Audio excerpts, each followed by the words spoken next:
దేశంలో గరిష్ట వాణిజ్య లోటుపై కాంగ్రెస్ అగ్రనేత రాహుల్ గాంధీ ట్వీట్ చేశారు. మోదీ ప్రభుత్వం తీరును రాహుల్ విమర్శించారు.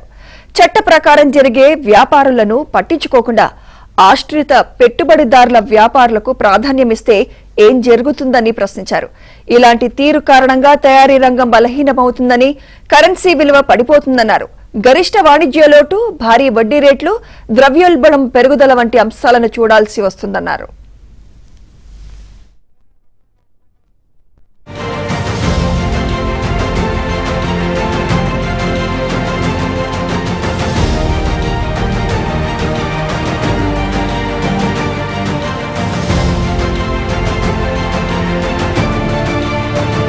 ఏం జరుగుతుందని ప్రశ్నించారు.